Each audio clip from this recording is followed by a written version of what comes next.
My love bugs, it's me, your girl, Empress Goddess, the gorgeous goat, your host with the most. I hope you're well this morning. Side note, I decided I'll just show y'all my little gorgeous face this morning for a few minutes. Hope y'all are well. We're gonna get in here with the second part of the history of St. Simon's, Brunswick. Well, the Golden Isles, my hometown. This is the second part of this. I broke it up into two parts. The first part was like I showed last night. This is the second part. Okay. This is my home. This is the history of it.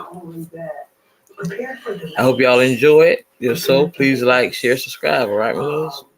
If you deal with e-commerce for some of you, or you work online, you could be a content.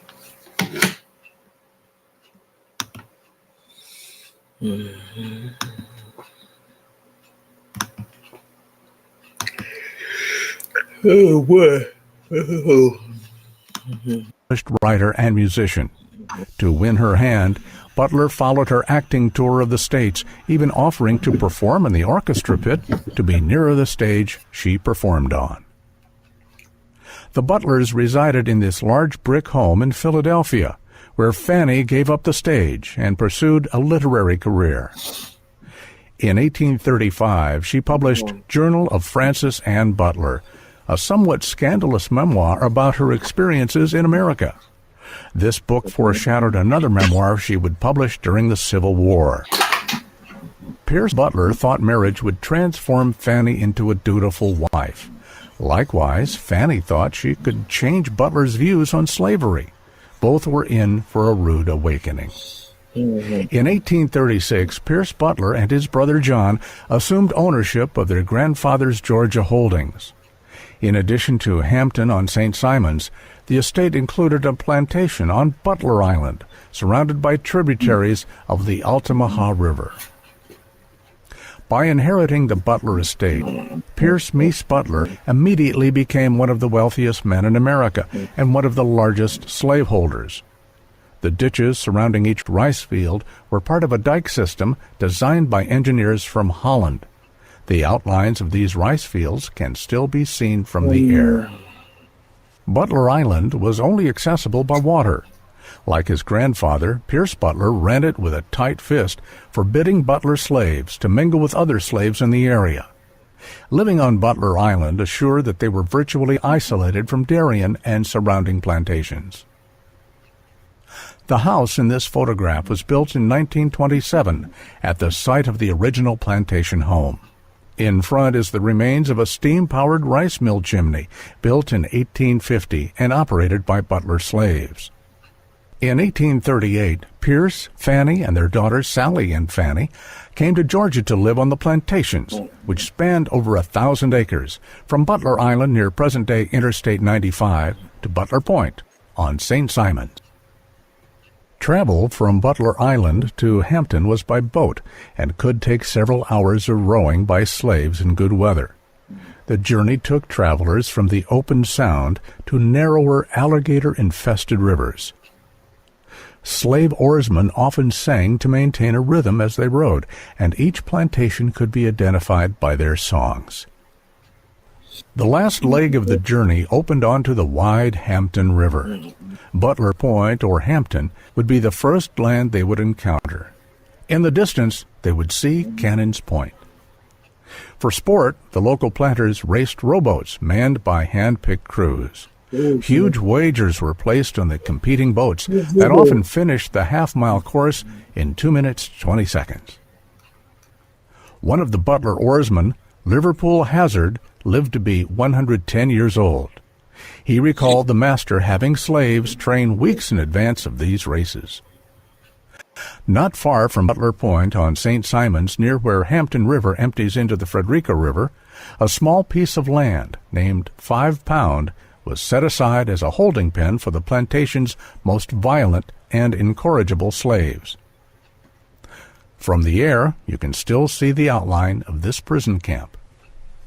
Viewed from the river, one still gets a sense of the remoteness of this place, surrounded by marsh, rivers, and alligator nests. Slaves sent here were truly isolated from the rest of the world. That's over there in there. Though Fanny enjoyed the company of most planters, John Cooper in particular, she abhorred slavery and the stories the slaves told her. During her visit, she wrote her observations in a diary, which one day would be published as a new memoir that would rock the Southern establishment.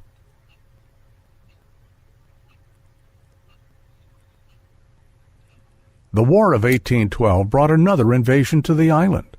In January 1815, Admiral George Cockburn and the British Navy landed on St. Simons.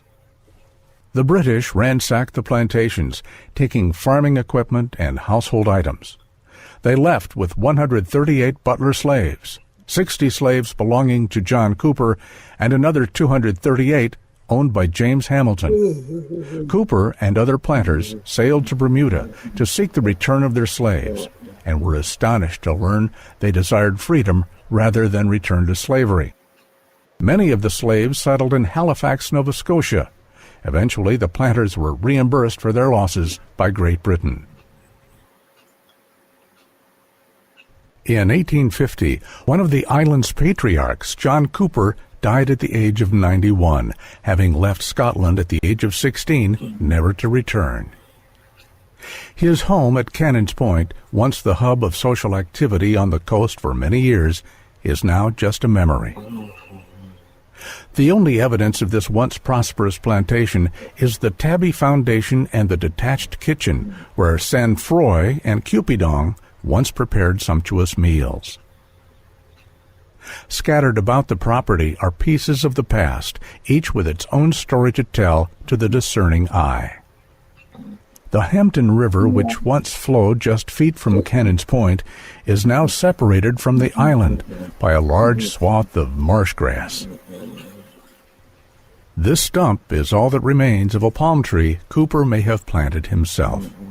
Like silent sentries, a sago palm and other exotic flora guard the entrance to Cooper's estate, reminders that a Scottish planter once ruled this end of the island. This ornate marker in Christchurch Cemetery marks the spot of Cooper's final resting place in his adopted land. The French Huguenot Raymond Demray, who served under James Oglethorpe, remained on St. Simons after the British left the island, purchasing large tracts of land on the coast. He built a two-story mansion between Frederica and German Village, not far from the Battle of Gully Hole Creek, where Oglethorpe first skirmished with Spanish and Indian invaders. Demry renamed it Harrington Hall after William Stanhope, Lord Harrington, with whom he once served in Spain. Harrington Hall was located just north of the roundabout where Frederica and Lawrence roads merge. Yes, His plantation was roughly confined to the land between North and South Harrington Roads, south of Harrington Hall. Raymond Demry died in 1766 and may have been buried at the Frederica Cemetery. Black Banks was the home of James Gould, originally from Granville, Massachusetts. This plantation, located in the middle of the island, was named for the Black Banks River that abutted it, and the rich, dark alluvial soil found on the river's banks. Like many coastal homes, Black Banks living quarters were raised off the ground in the event of flooding caused by hurricanes. James Gould probably arrived in Florida in 1794 to harvest timber for northern shipyards. He and his family narrowly escaped an Indian attack in which their home on the St. Mary's River was burned to the ground. In 1807, he applied for and won a government contract to build a lighthouse on the south end of St. Simons.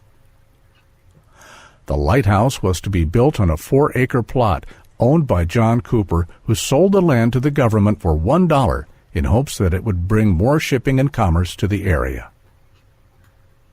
The 85-foot octagonal structure was built using slave labor with brick and tabby from the homes, walls, and fortifications of Frederica.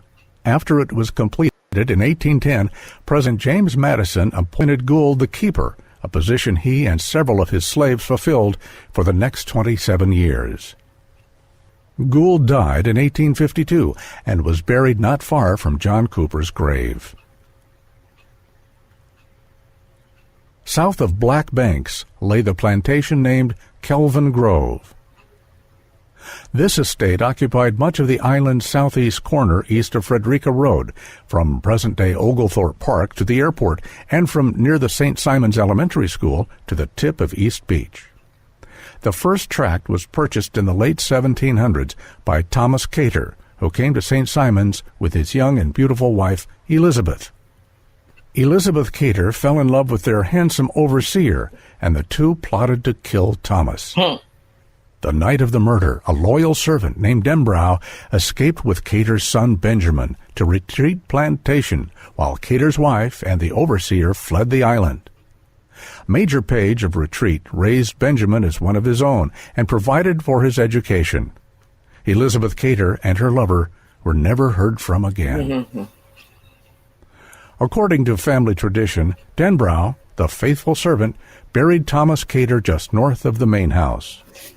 Benjamin Cater attended Yale and afterward returned to the island to assume his role as master of Kelvin Grove. He married Margaret Armstrong, whose family at German Village was credited with bringing a sago palm to the island. Their daughter, Anne Cater, married James Postel of Savannah. Together, they raised 10 children at Kelvin Grove. James Postel proved to be a successful cotton grower.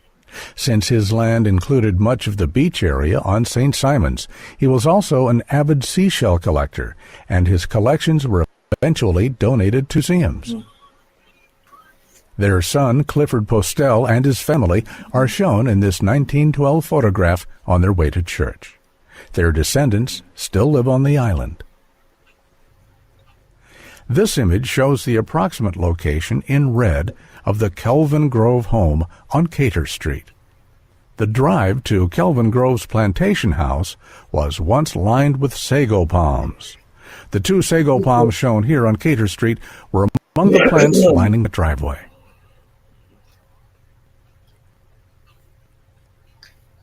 Retreat, the southernmost plantation on the island, occupied land where John Humble, Oglethorpe's harbor pilot, once lived. Major William Page from Page's Point, South Carolina, purchased Retreat in the early 1800s after visiting his friend Major Butler on St. Simon's. He and his wife settled in a house built by the previous owner, Thomas Spaulding, a replica of Oglethorpe's home near Frederica. This English-style cottage by the ocean was built to withstand gales that occasionally swept the coast. Page's wife, Hannah, planted large areas of blooming shrubs, flowers, and vines. Sailors approaching the St. Simon's Sound could smell the fragrant plants grown in the Retreat gardens before sighting land.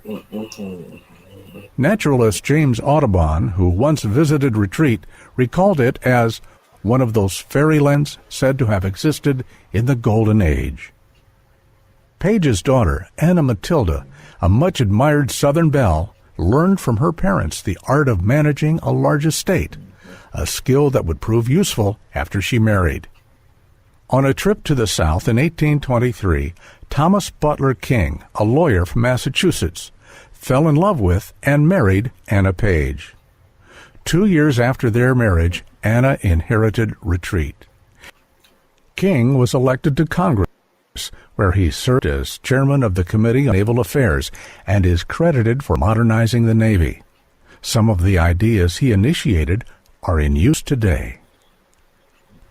In 1849, King went to California at President Taylor's request to investigate admitting the territory to the Union. The following year, President Fillmore made King collector of the port of San Francisco. In his absence, Anna skillfully managed the plantation just as her parents had taught her. The far-sighted King also envisioned building a transcontinental railroad across America decades before it was completed.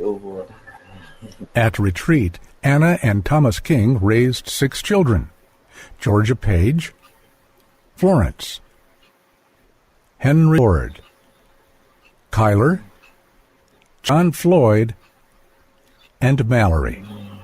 The avenue of live oaks leading to Retreat was part of a carriage road built by slaves in 1848. Both sides of the avenue were planted with 500 live oaks and extended north for over 1.5 miles. Today, a small strip of trees remains intact. In 1836, America's foremost civil engineer, Lyome Baldwin, came to Glenn County to survey the Brunswick Canal. While he was there, Thomas Butler King hired him to survey a drainage ditch for his cotton fields at Retreat.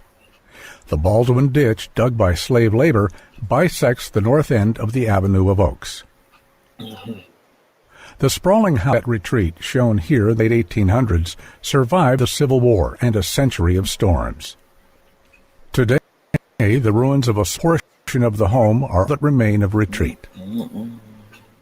The Plantation Slave Hospital, a 2-story tabby structure, had rooms for women on the first floor, men on the second, and living quarters for 2 nurses in the attic. Measures have been taken to preserve the hospital ruins for posterity. Major William Page died in 1827 at the age of 63. He and his wife Hannah are buried at Christ Church Cemetery.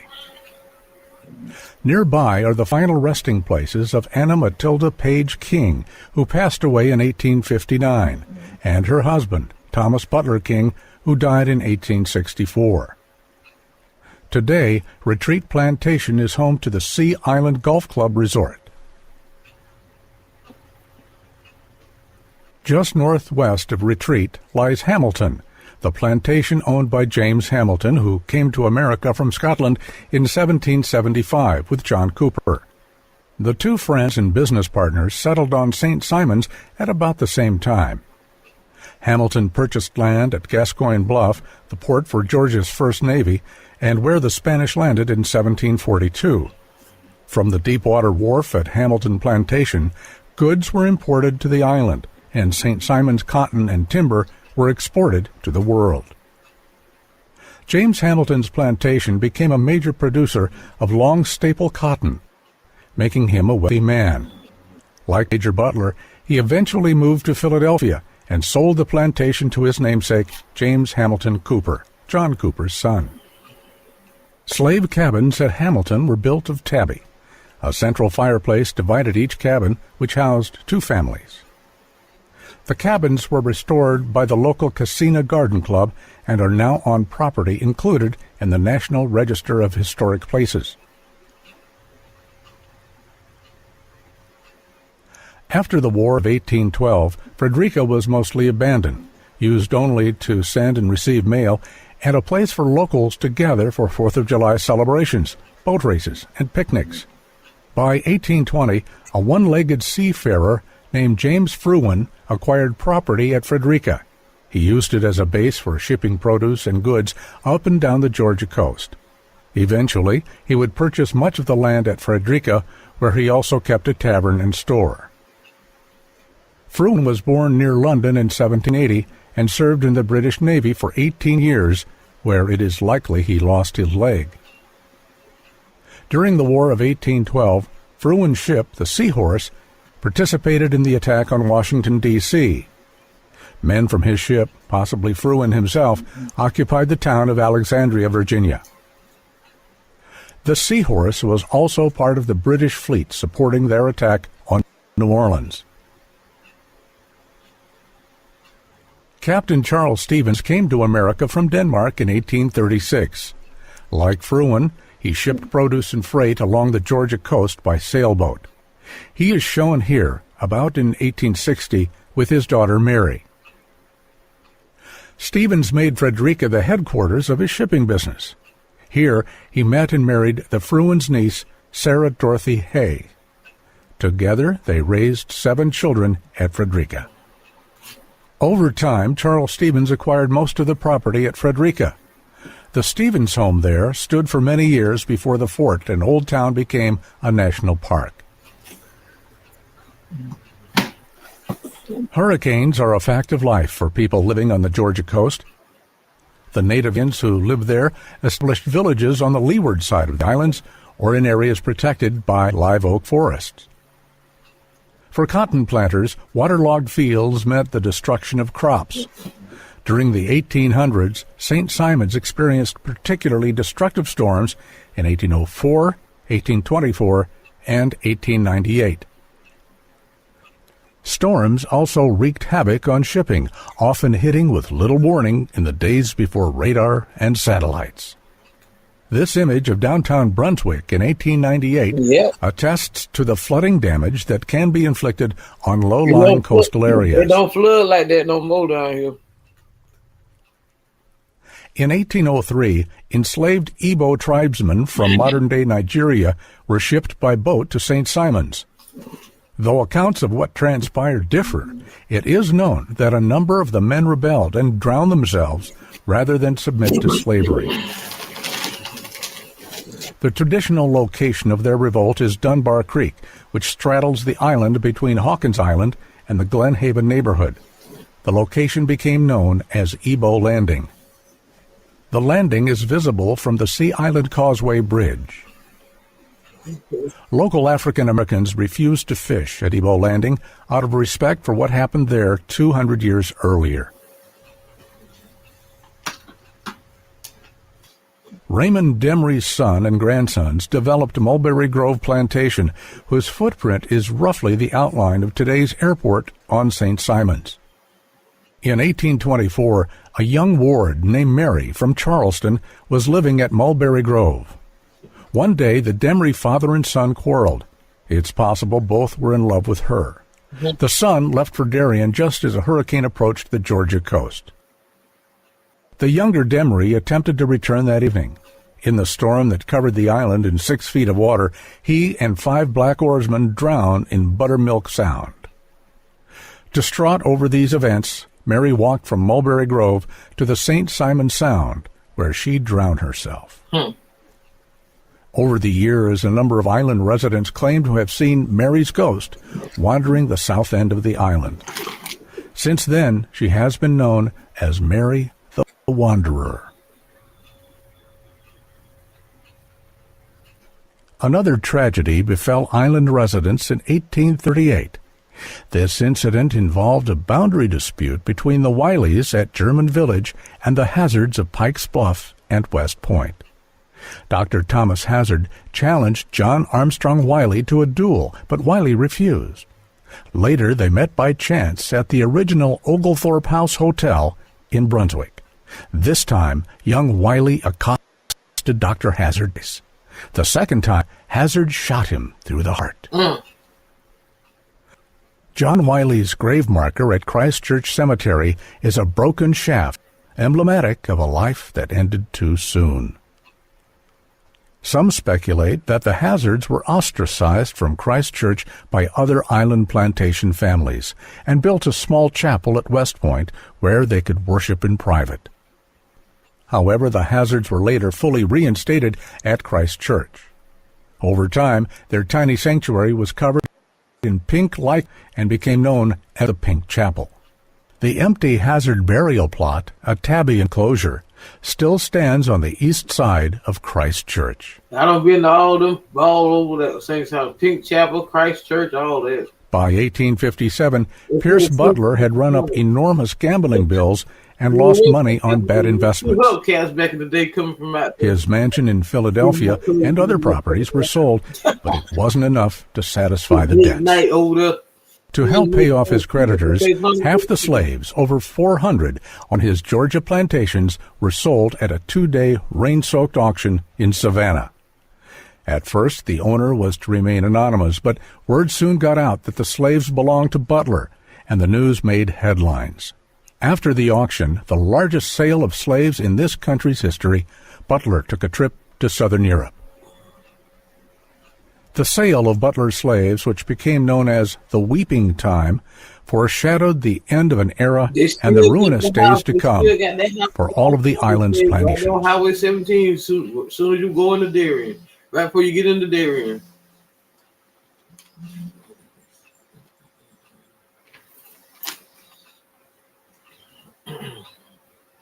Well,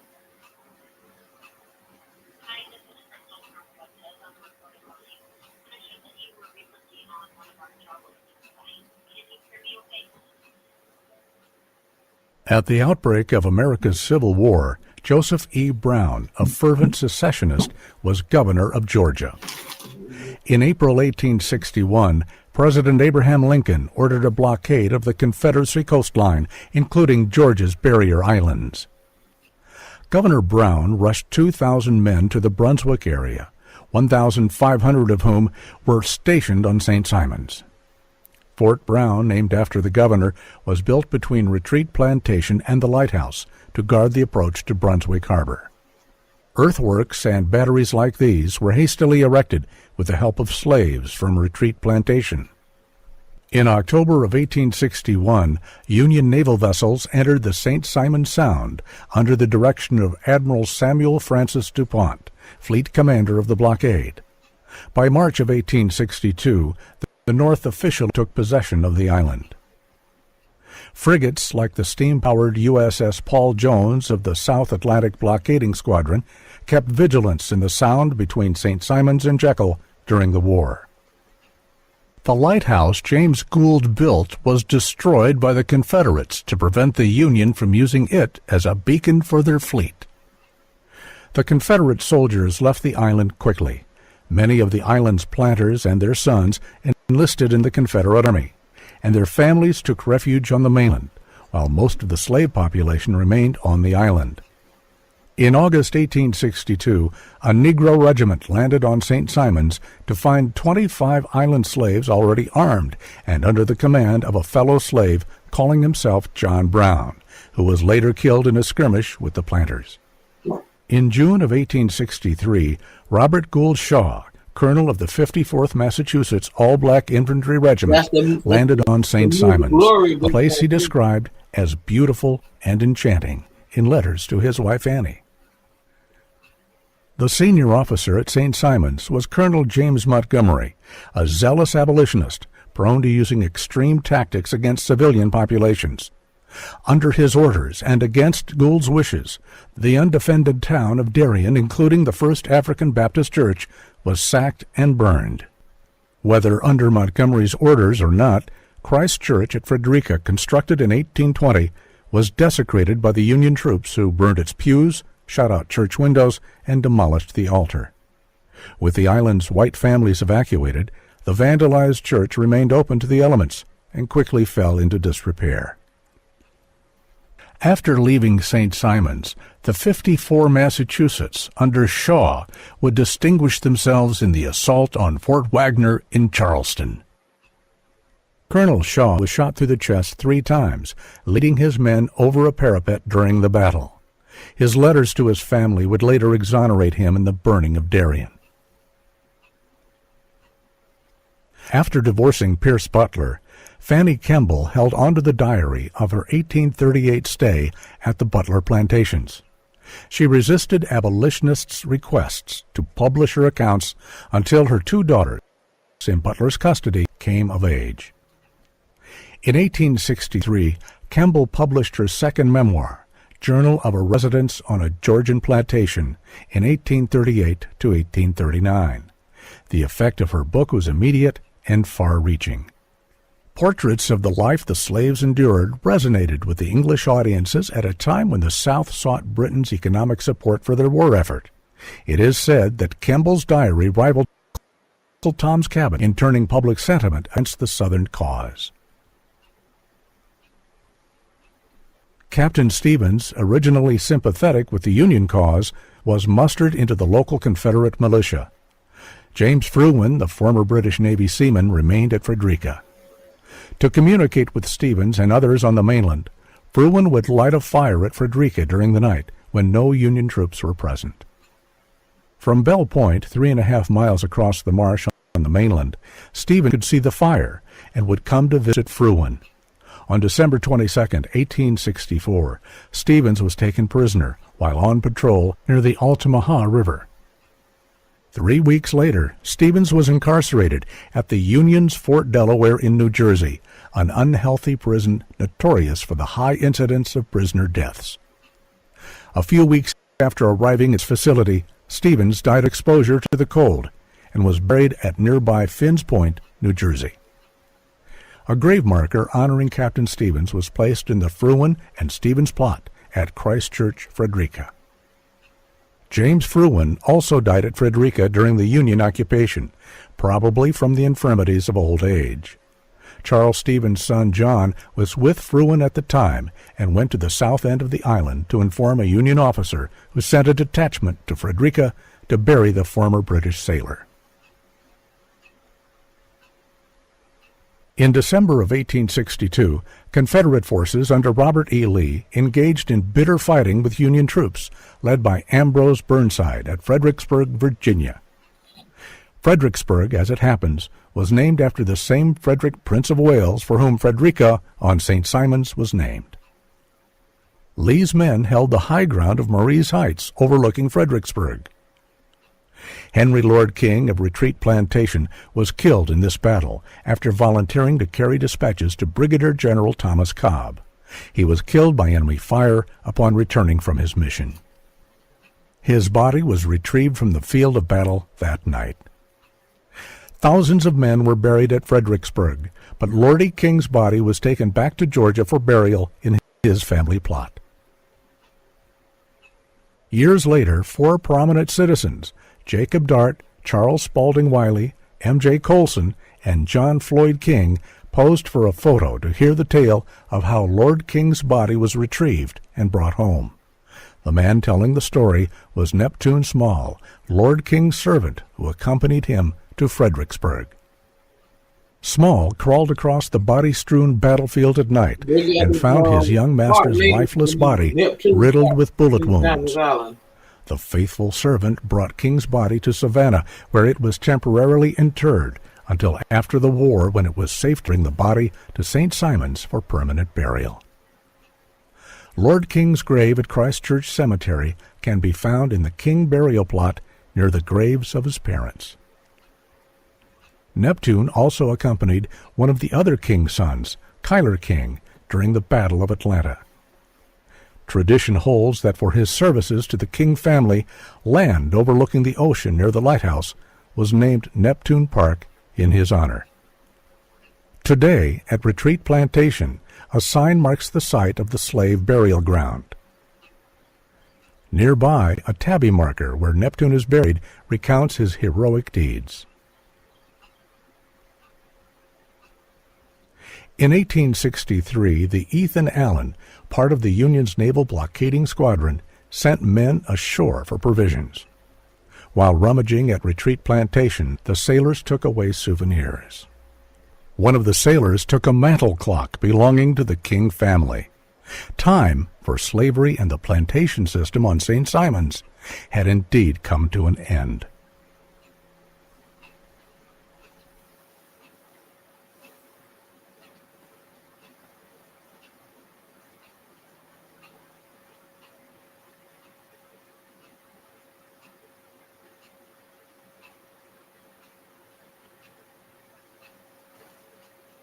After the war, America experienced a building boom. Soon, Georgia pine was in demand in the North and across the ocean in Europe. Timber harvested and rafted downriver to sawmills for export boosted Georgia's economy. Pine trees cut down in middle Georgia were lashed together to form large rafts steered by raftsmen skilled at negotiating the river's currents and bends.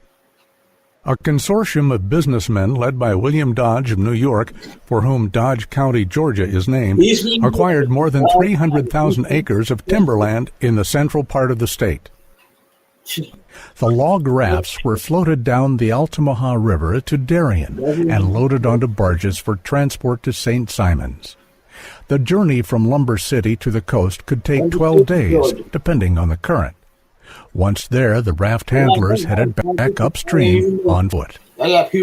On St. Simon's, 4 large sawmills sprang up along Gascoigne Bluff, formerly the plantation owned by James Hamilton.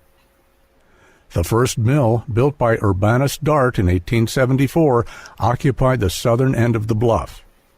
Hamilton Plantation's name was changed to the St. Simon's Mills, or simply the Mills. Soon, the largely deserted plantation was a village with a population of 300 and its own post office. These lumber mills cranked out more than 40 million board feet of lumber each year, including timber used to build the Brooklyn Bridge.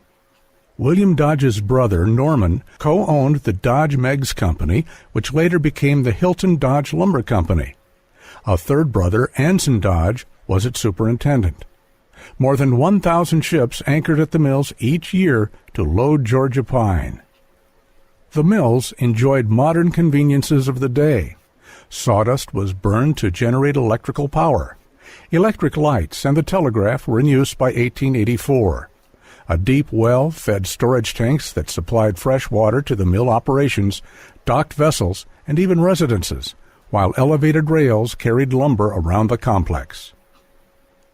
Local islanders, many of them former slaves, worked at the mills as sawyers, stevedores, and carpenters. Their former masters took work as supervisors and bookkeepers. On good days, the mill saws ran until midnight. The former plantation buildings were converted for use by the mill's laborers and managers. This old Hamilton cotton barn was used as a general store. Another store was erected near the mills on Demery Road by two Brunswick businessmen, Robert and Sig Levison. The mostly black neighborhood near the store became known as Jewtown, a name that endures. With Christ Church Frederica still in ruins following the Civil War, St. James Union Church, built in 1880, served the religious needs of various denominations. Nearby, the Mallon School was open to provide instruction for young students. Sailing vessels came to St. Simon's from New England, Europe, and South America, some taking up to 6 days to fill their holds. Stone ballast from these ships was often dumped at the river's edge, forming small hammocks referred by locals as Little Europe. Anson Dodge's home was named Rose Cottage, after the large rose garden that surrounded it. A number of these homes dotted the bluff. A ship at anchor waiting its turn to take on lumber for distant ports was a common sight for mill residents. Each day a ferry from Brunswick came to the mills with supplies, passengers, and mail. Larger passenger boats traveling between Savannah, Fernandina, and Jacksonville also made daily stops here. The mills operated until the early 1900s. By the 1930s, little evidence their existence remained. In 1949, the United Methodist Church bought the upper portion of Gascoigne Bluff and built a retreat named Epworth in honor of Epworth, England, home to Methodism founders John and Charles Wesley. St. James Union Church was largely abandoned after the mills closed. This church was renamed Lovely Lane Chapel. The chapel is used for worship, weddings, and other special occasions. The big mill, once the locus of industry on the island, is no more. Today, hotel rooms built to accommodate Epworth visitors sit on land once occupied by the mill. If you look closely, you'll see the petrified remains of lumber produced here along the banks of the upper portion of the bluff. The passenger boat dock is long gone, and a modern marina has taken its place.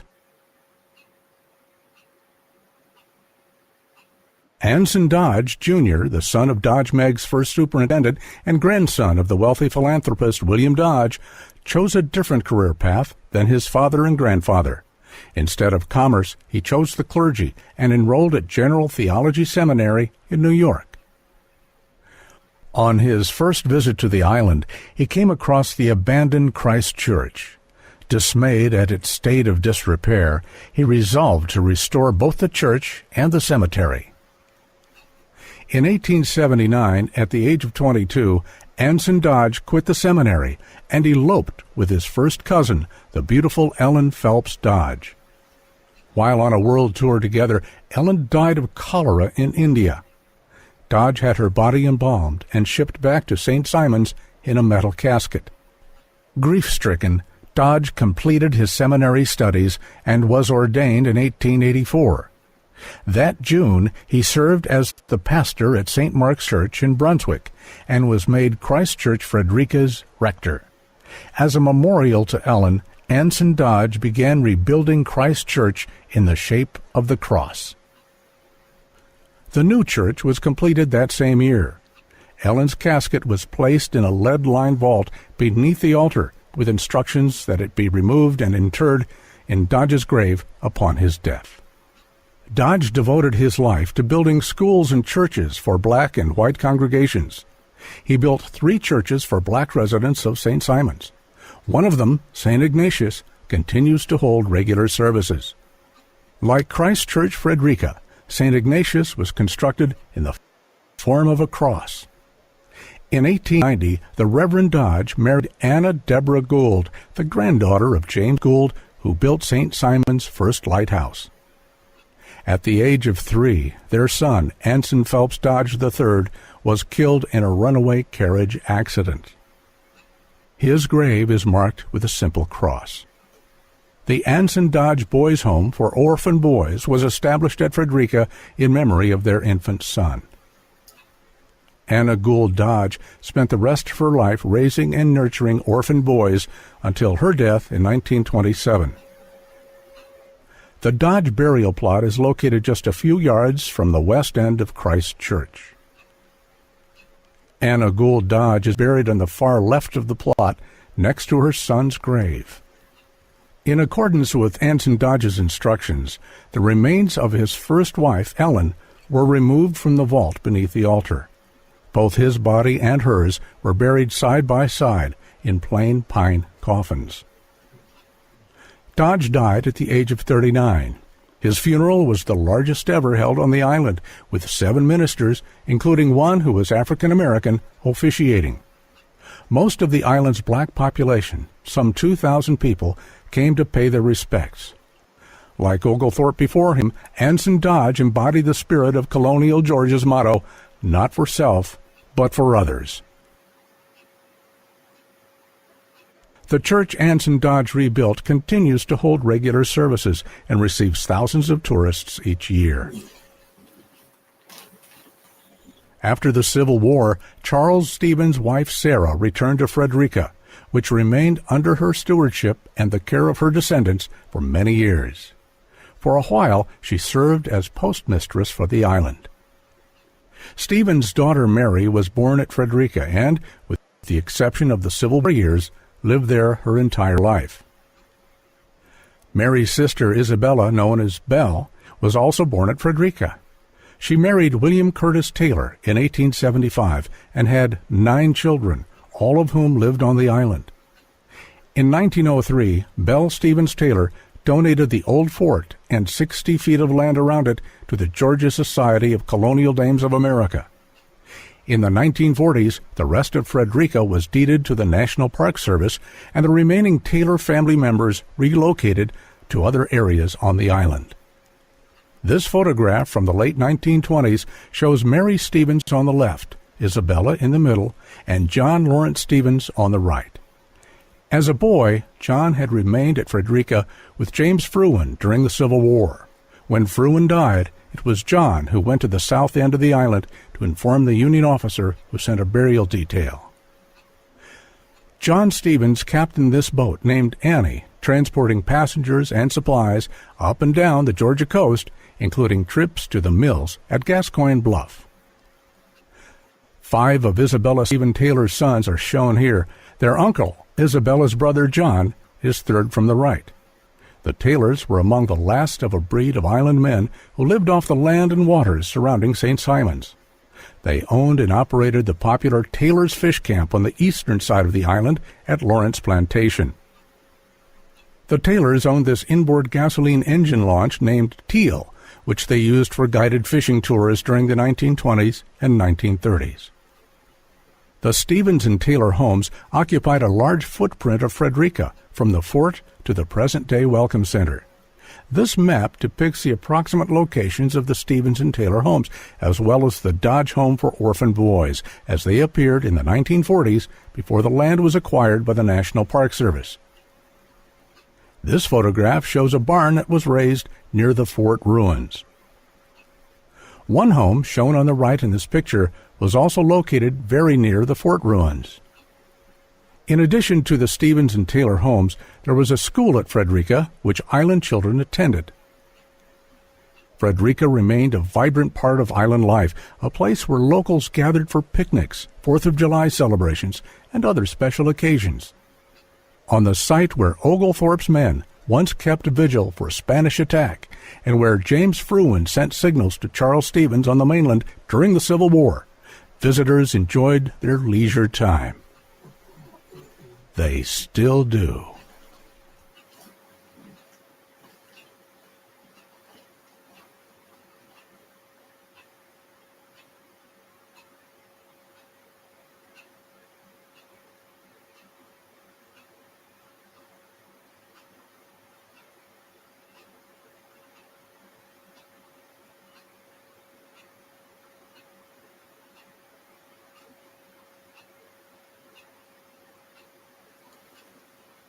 After the Civil War, the former slaves, now freed men and women on St. Simon's, who once worked on the plantations, congregated into 3 main settlements. Former Cooper, Gould, and other plantation hands settled in Harrington, defined mostly by North and South Harrington streets. Hamilton and Retreat freedmen clustered in the Jewtown community on Demery Road between Frederica Road and Gascoigne Bluff. The south end was settled primarily by former Retreat and Kelvin Grove slaves. Each community was, and still is, anchored by a local church built by the congregants. Before the Civil War, some slaves attended services at Christ Church Episcopal, while others created makeshift brush arbor outdoor churches. In Harrington, the first African Baptist church was organized before the Civil War and built in 1869. In the Jewtown community, St. Ignatius Episcopal and St. Paul Baptist still provide places of worship. And those living in the South End settlement built Emmanuel Baptist Church. In South Carolina, the term Gullah refers to blacks who inherited the African traditions, beliefs, superstitions, and language handed down by their ancestors. On Georgia's barrier islands, these people are referred to as Gullah Geechee or Geechee, possibly named for the Ogeechee River. The freed blacks were resourceful, hard-working, and independent, making most of the utensils and equipment they required by hand. With ingenuity, they made do with what was available to them.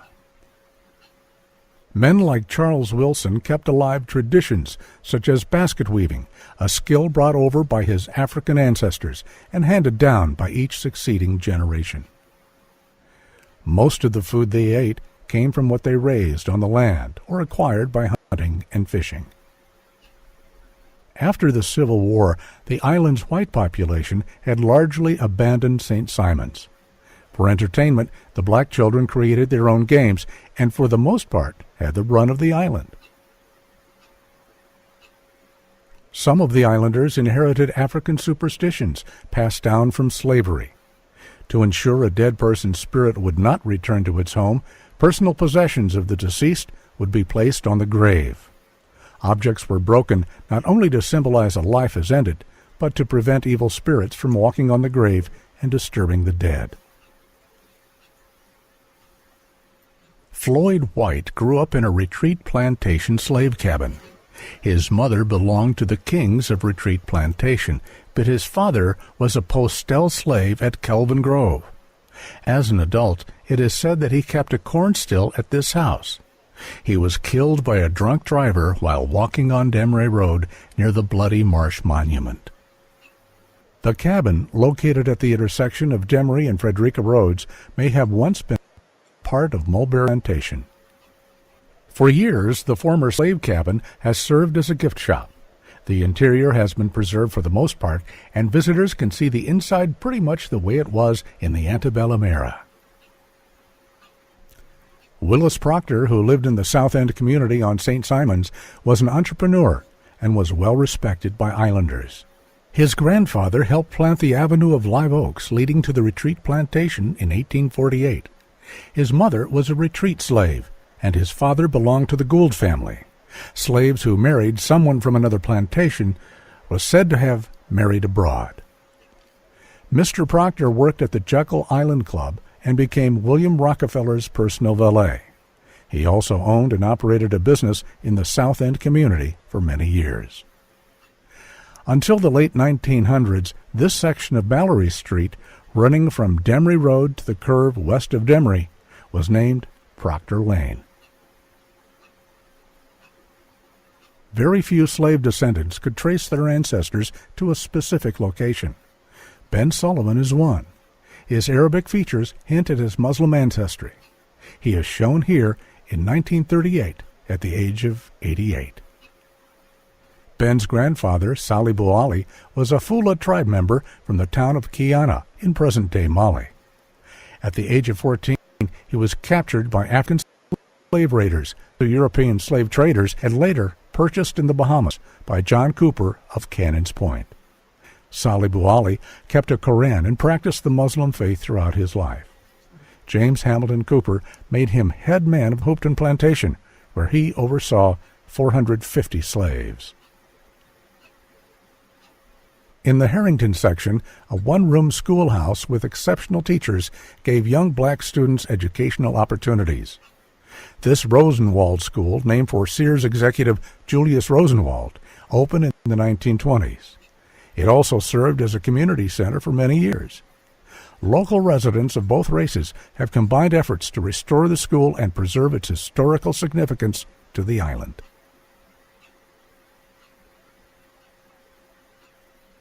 One famous island resident was Robert Abbott, the son of slaves, who became a millionaire and a chief instigator of the migration of Southern blacks to northern cities. Robert's father, Thomas, belonged to Captain Charles Stevens of Frederica. Thomas held a privileged position in the Stevens household. He was allowed to attend church and learn to read and write.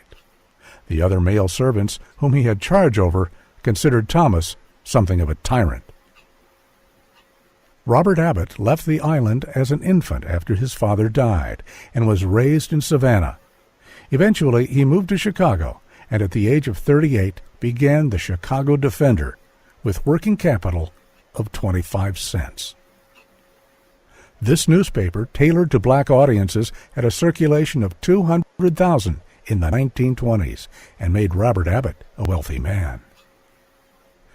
Abbott was a chief advocate of the Great Migration, urging Southern blacks to leave the Jim Crow South and move north, where the auto industry and other opportunities awaited. Between 1915 and 1925, over 1 million blacks heard Abbott's call and made the trek up north, bringing their culture and their music with them. But Abbott never forgot his family's relationship with the Stevens family of Frederica.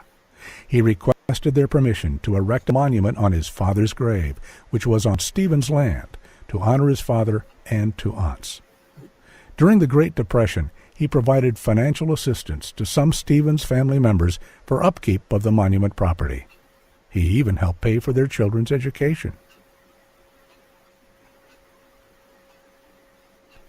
Neptune Small, who looked after his young masters during the Civil War, lived to a ripe old age. He adopted the surname Small in light of his small physical stature. Tradition holds that for his service to the King family, he was given a small plot where he lived for many years. It is said that Neptune Park was named in his honor, and that his home was once nestled among these oaks. This old photograph of Neptune's home shows that electricity had been strung to it. Old courthouse records indicate this house may have actually been in the Park Avenue neighborhood just north of the village, across from the baseball fields. In the 1920s, Lydia Parrish, wife of artist Maxfield Parrish, began cataloging songs sung by local African Americans who eventually became known as the Sea Island Singers. The singers gained wide renown for their renditions of spiritual, harvest, and work tunes. In the 1950s, famed folklorist Alan Lomax recorded their songs.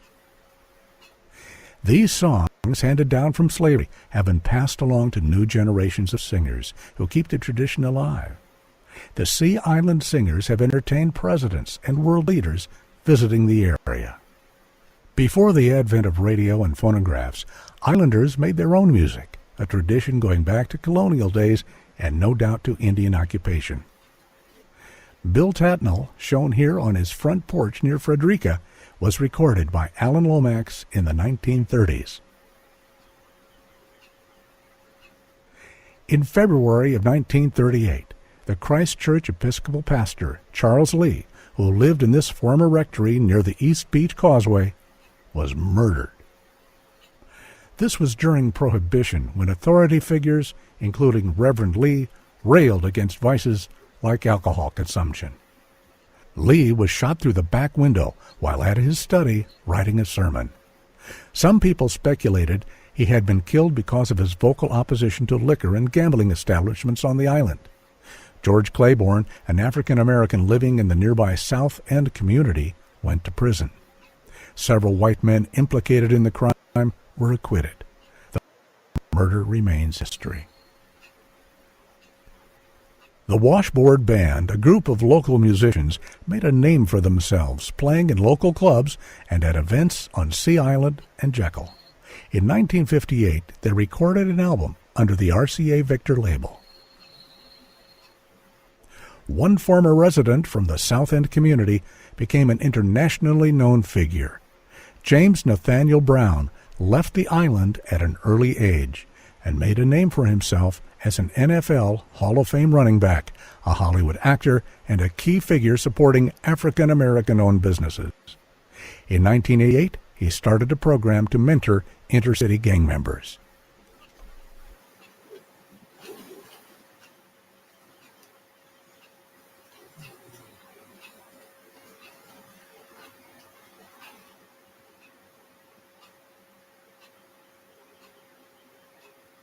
After the Civil War, Mallory King of Retreat Plantation tried his hand at various endeavors to generate income. Mallory had worked at the Dodge Miggs lumber mill on Gascoigne Bluff and noticed that the sawmills attracted many people over the years who found St. Simon's to be an idyllic place to visit. One idea he had was to turn Retreat into a resort with island tours and beach outings, but that scheme didn't last. In the late 1890s, Mal divided property between his Retreat Plantation home and the lighthouse into 140 lots that sold for $100 each, about $2,000 per lot in today's dollars. The island's first subdivision was appropriately named King City. The streets of King City were named after family members. Lots for businesses and even a hotel were set out along Mallory Street. A pier built on the south end of the island gave tourists easy access to the village area. They came by train to Brunswick and then by boat to St. Simon's. Before long, seaside hotels, restaurants, and bathing houses populated the village area. In this photograph, the Pier Hotel advertises a restaurant, drinks, and bathing suits. As you can see in this photograph, bathing suits of the day covered much of the body. This two-story casino by the pier gave the community space for indoor recreation. A spacious dance floor surrounded by a wide veranda occupied the second story. A bowling alley was on the first floor, where visitors could also purchase sandwiches and cold drinks. After the lumber mills on Gascoigne Bluff closed, the post office was moved to the village. Mail deliveries were made by horse and buggy. Shops like this dry goods and clothing store opened up on Mallory Street to serve residents and tourists alike. There is evidence that a summer resort for African Americans was also established in the vicinity of the South End neighborhood. This facility might have catered to servants who accompanied white families staying at the island's other hotels. Vacationers made the most of their time, enjoying the sun and water, like riding this giant water slide built next to the pier. In 1888, the three-story Hotel St. Simon's was constructed on what is now Massengale Park property. formerly part of the Postel plantation. The hotel featured a wide covered veranda and a large dining room. Behind the hotel, a 60-foot-high tank supplied fresh water from a deep well. Along with 20 rental cottages located on the same grounds, the hotel could accommodate 300 people. Visitors could comfortably stroll down a boardwalk to catch ocean breezes or to watch others enjoying the surf. Hotel guests were transported from the pier by a mule-drawn trolley and were often greeted at the hotel by a small orchestra performing for guests. The summer season usually ran from May 1st to October 15th.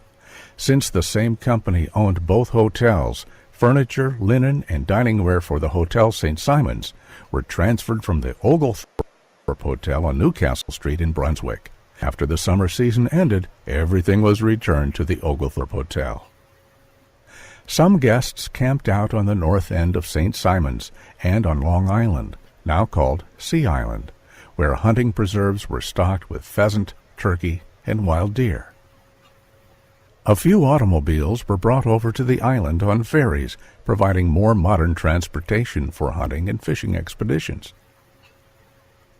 A group of summer homes sprang up next to the lighthouse.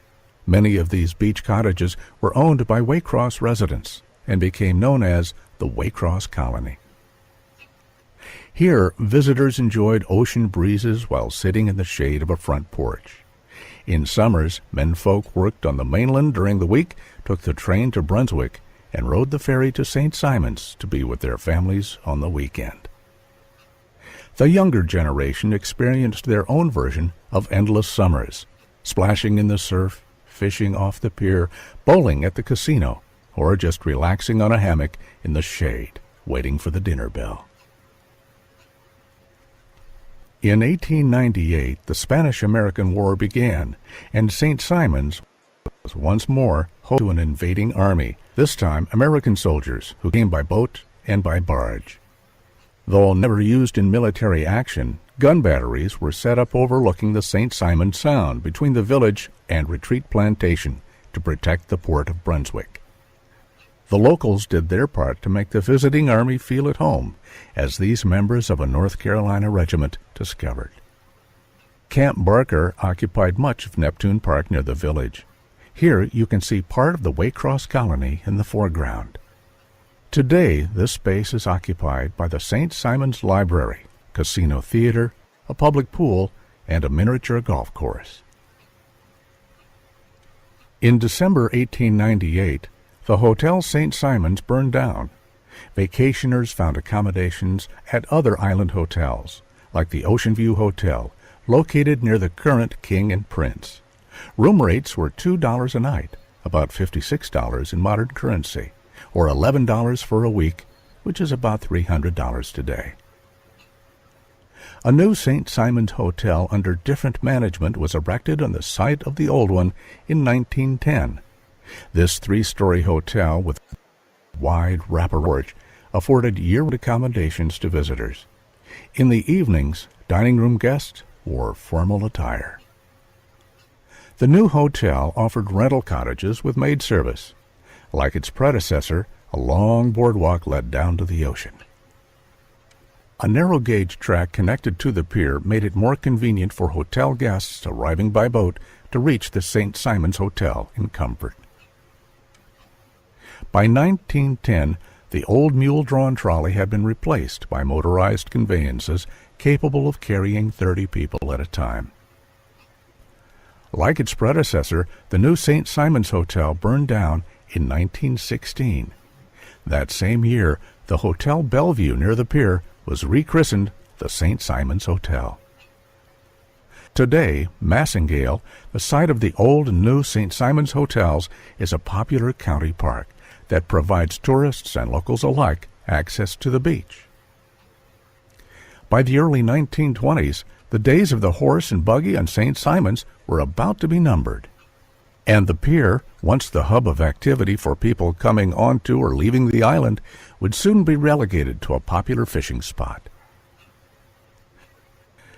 For at that time, a causeway was being built across the 4-mile length of marsh and tidal rivers separating St. Simons from the mainland.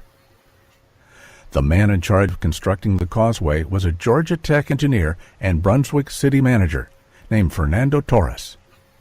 Torres had experience building bridges and roads in South America and was chosen to find a route across the marsh. The Brunswick-St. Simons Highway, as it was then called, was completed in 13 months, costing a little over $5 million in today's dollars. A manually operated swing bridge could be opened for Frederica River traffic and closed to allow cars to cross over to the island. The Frederica and Back River bridges would later be replaced with vertical lift spans and more recently by tall bridges that require no mechanical operation. The causeway officially opened in 1924. Following a parade, city and state dignitaries as well as local residents attended the opening ceremony. Later, thousands of visitors drove across the new causeway and feasted under the oaks on Gascoigne Bluff.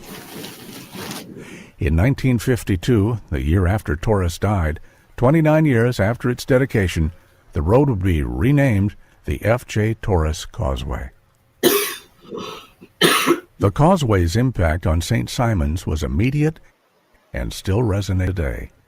Overnight, automobiles became a common sight in the village and elsewhere on the island. With the new causeway in place and the drive from the mainland reduced to a matter of minutes, excursions to Gascoigne Bluff, the village, and the ruins of Fort Frederica were common.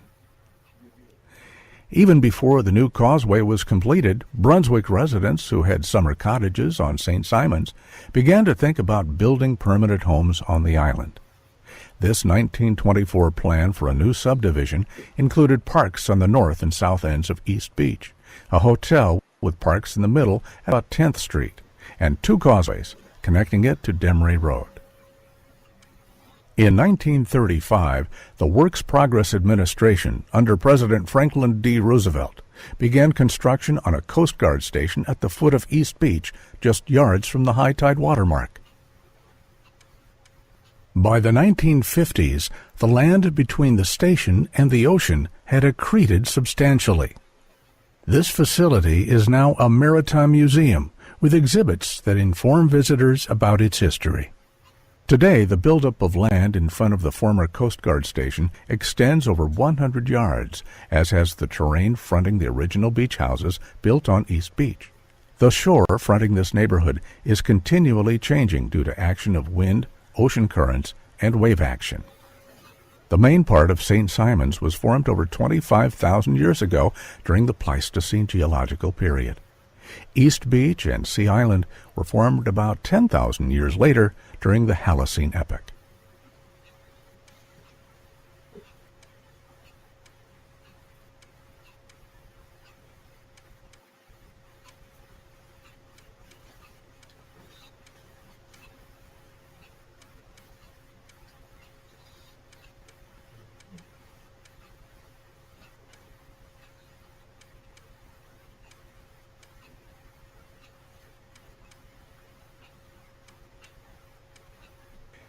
In the 1920s, Brunswick businessmen purchased Long Island, once owned by John Cooper of Cannons Point, and built a dirt causeway connecting it with St. Simons. Though they sold lots, no homes were constructed, and this venture soon folded. Soon after that, Hudson Motor Company executive Howard Coffin purchased Long Island. He would rename it Glen Isle and later Sea Island.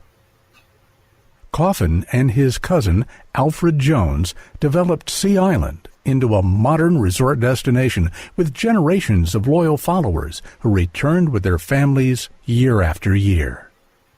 On St. Simons, Coffin bought Retreat Plantation, where he built a world-class golf course, converting the old Tabby Barn into a clubhouse. Bobby Jones played on the Retreat course, declaring Seaside the best 9 holes I have ever played. Coffin improved the infrastructure on St. Simons as well. Due to his efforts, Kingsway and other new roads were built, electricity and a telephone exchange came to the island, and a larger airport, named for former Brunswick Mayor Malcolm McKinnon, was constructed on what was once Mulberry Grove and Retreat Plantation cotton fields. In the 1920s, small towns and cities across America vied to put their names on the map in order to attract tourists and industry. Brunswick and Island were no exceptions. Charles Lindbergh had just completed his solo flight to Paris in the spirit of St. Louis, and Brunswick businessmen offered a $25,000 prize to whoever flew solo from Brunswick to Rio de Janeiro. 25-year-old Paul Redfern, an aviator from Columbia, South Carolina, seen here on the right, rose to the challenge. Redfern's single-motor plane, the Port of Brunswick, was scheduled to make the 4,600-mile trip in 52 hours, a much longer flight than Lindbergh's. The night before the flight, a party was held in Redfern's honor at the casino by the pier. On August 25, 1927, Redfern lifted off of the Sea Island beach. Due to the weight of the fuel his plane carried, it took him 2 attempts to get airborne.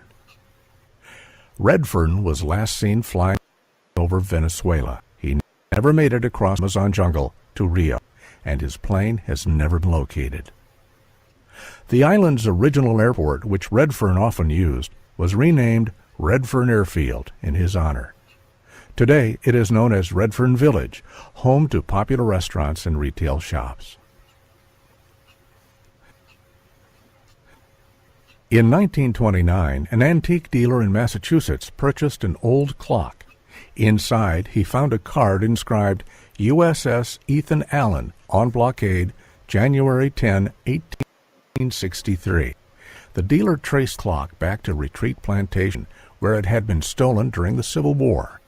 With Howard Coffin, not shown here, serving as host, the clock was returned to Retreat in a formal ceremony with dignitaries from Georgia and Massachusetts in attendance.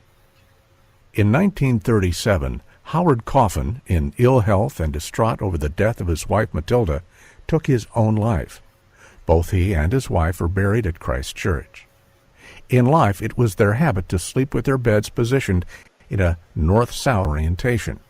In death, their graves lie in the same due north-south alignment. The legacy of men like Mallory King and Howard Coffin lives on as St. Simons and Sea Island continue to be popular tourist destinations to this day.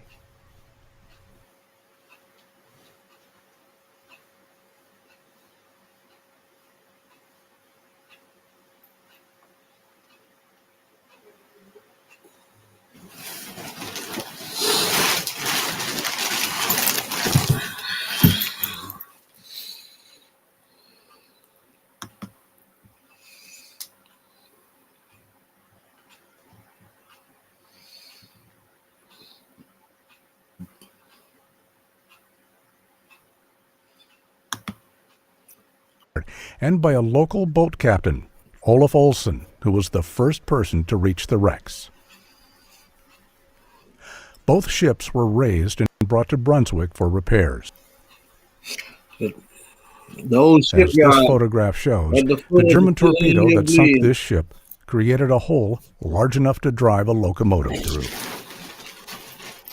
In response to the war effort, the United States government erected a shipyard on the south end of Brunswick, near the present-day Sydney Lanier Bridge.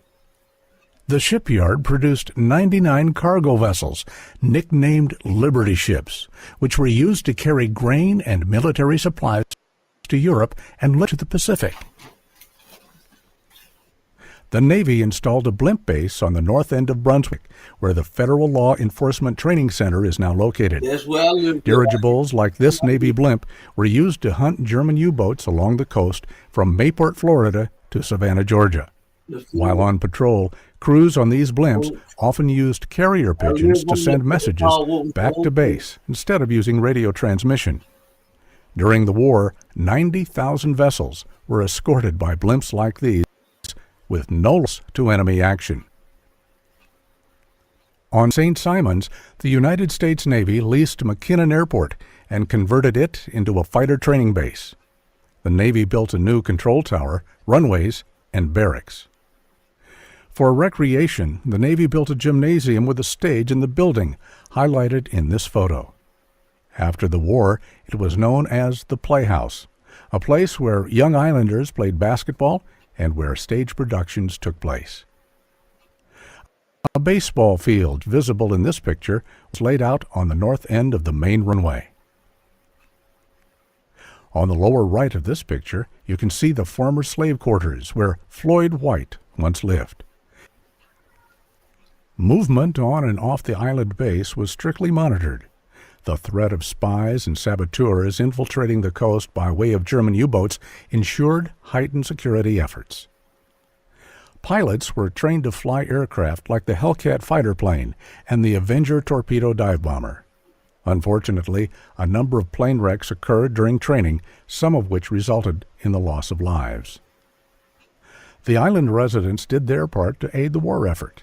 Many volunteered for beach patrol duties, while those with flying skills joined the civilian air patrol, searching for enemy U-boats. Others served as enemy plane spotters on towers like this. One tower was erected on the causeway and another in the Glen Haven neighborhood. Just as they did during the Spanish-American War, the locals turned out to entertain the men stationed on the island. Many of those men and their families returned to vacation on the island after the war and still visit the area.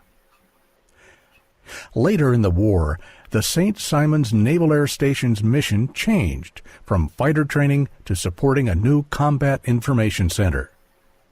The King and Prince Hotel was converted into a naval radar training school. Over $7 million worth of electric equipment was set up on the island to support the operation. Navy personnel received months of concentrated instruction in radar, aircraft operations, electronics, navigation, and anti-submarine warfare.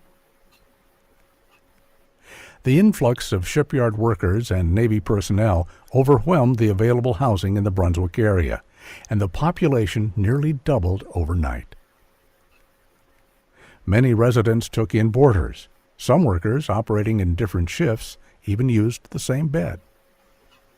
Tents were set up for the overflow of military personnel coming to the island. Soon, homes were constructed to provide more permanent housing. The new homes formed new neighborhoods, like King's Terrace near the airport and Oglethorpe Park off Frederica Road on former Postel land. These houses are homes to island residents to this day.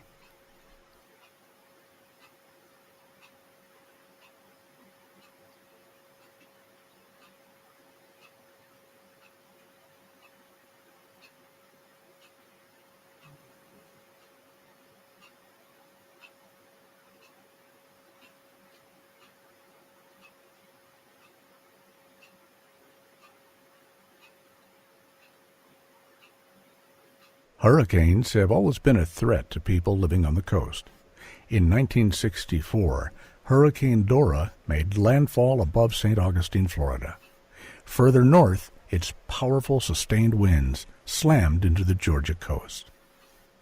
On St. Simons, a row of oceanfront homes near the elementary school were destroyed, leaving behind rubble in the hurricane's destructive wake.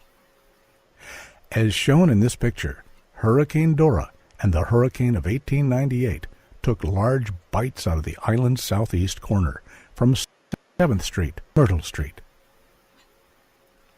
In response to the damage caused by storm-driven waves, President Lyndon Baines Johnson appropriated funds to build a rock seawall from the south end of the island to the King and Prince Hotel at Arnold Road, and from 11th Street on East Beach to the north end at Gould's Inlet.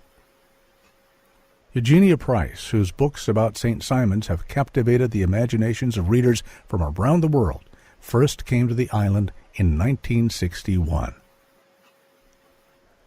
While on a book tour to the south, she chanced upon a passage in a travel guide about St. Simons and the tragic loss of Anson Dodge's first wife, Ellen. Intrigued by the story, Eugenia visited the island and fell in love with its enchanting beauty. She also learned about James Gould, who built the island's first lighthouse, and she heard many other stories of St. Simon's past, told to her by the local islanders. These stories and Price's subsequent research resulted in her widely read trilogy Beloved Invader, New Moon Rising, and lighthouse. Her books have sold in the millions and have done much to generate interest in the island. Upon her death in 1996, EqG Prst was buried behind Christ Church, not far from the graves of Anson Dodge and James Gould. The causeway connecting the island to the mainland has somewhat changed since it opened in 1924. It is now a 4-lane highway capable of handling thousands of vehicles each day. Just like in its early days, the village offers tourists and residents places to dine, purchase gifts, or just window shop. And it remains a popular place to hang out during the day or night. In some respects, the village hasn't changed a whole lot over the years. The store names might change, but the stores remain. Buildings like the one that once housed this grocery store are continually being reused in ways, catering to needs of new generations of shoppers. History lives on in the street and place names too. Lord Avenue is named for Lordy King, who died on the battlefield at Fredericksburg, Virginia. Neptune Park by the county casino is named for Neptune Small, the slave who rescued Lordy King's body from the Fredericksburg battlefield and brought it back to Georgia. Mallory King, whose vision led to the creation of the village and the tourism industry on St. Simon's, is remembered by the main street that runs from the pier to Demery Road. The original 1810 lighthouse, built by James Gould, was demolished by Confederate soldiers during the Civil War. It was replaced by a 104-foot-tall structure in 1872. Located next to the Coastal Georgia Historical Society, today's lighthouse is accessible to anyone willing to climb the 129 steps of its cast-iron spiral stairway leading to the top. Just as its people enjoyed strolling and fishing on the island's pier in the 1800s and 1900s, visitors to the island today can do the same on this modern concrete pier. Looking back toward the shore from the end of the pier, you might be able to envision the old St. Simon's Hotel and other buildings from that era that used to be on that spot. And while the old trolley no longer runs from the pier to the Hotel St. Simon's, you can sit back and soak in the history of the island while enjoying a comfortable ride in one of the local trolley tours. The old tourist hotels may be gone, but they have been replaced by newer hotels that provide guests with modern amenities and, best of all, access to the beach. The same sand and surf that attracted Georgians to the island in the last century continue to lure tourists from around the world. You can still see the evidence of those who have come before, from the tabby structures of colonial and antebellum days to the late 1800s and to the early 1900s. And if you look closely enough, you might even spot the occasional British flag, another reminder of the island's many-layered past. Today, freighters from around the world enter the Sound between St. Simon's and Jekyll Island, transporting goods to and from Brunswick. These modern ships navigate the same channel as the invading Spanish fleet in 1742, and sailing ships exporting timber from the mills on Gascoigne Bluff in the late 1800s.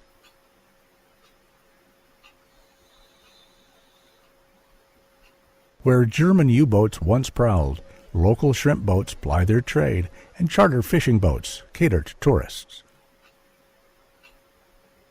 Driving on to St. Simon's Island is like traveling back in time, where layers of history reveal themselves little by little. The island, once a wilderness to settlers, has been tamed by 200 years of occupation. On this same ground, where people enjoy golf, tennis, and fine food, native Indians once lived and hunted. Spanish monks established their missions. English and Scottish Highlanders defended their territory, and slaves worked its cotton fields.